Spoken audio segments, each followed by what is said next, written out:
Now, Rabbi Zalman Gurevitz brought along with him tefillin that he was told there that this is the Alter Rebbe's tefillin. And he managed to get it through, and he brought it to the Rebbe.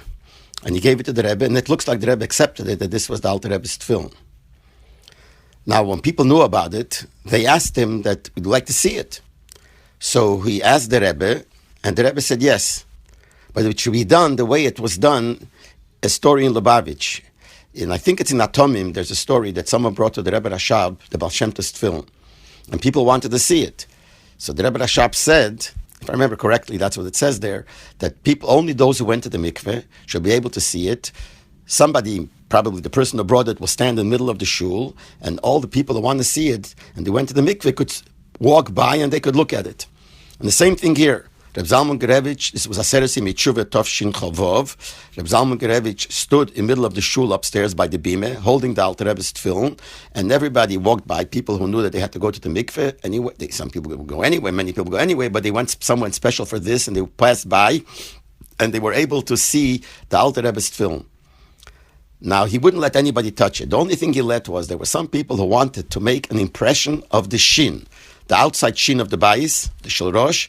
Some people wanted to make an impression to see how it should be, so that he allowed. And I think it was from then that they made a little change in the shin on the bayis.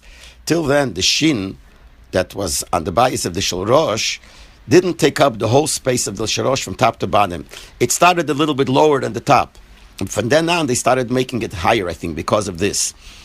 But he wouldn't let anybody look at the parshas, but he would let them look at the bayis, and everyone saw it, and some people made this impression.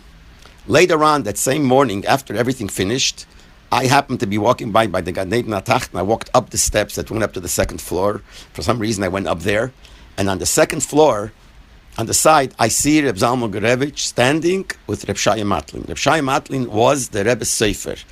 And I see Reb Zalman Gurevitz showing Reb Shaya Matlin the Parshias.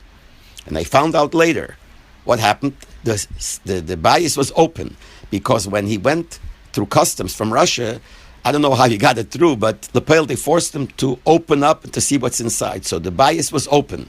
And he was showing Reb Shaya Matlin, the Rebbe's Sefer, he was showing him the Parshias.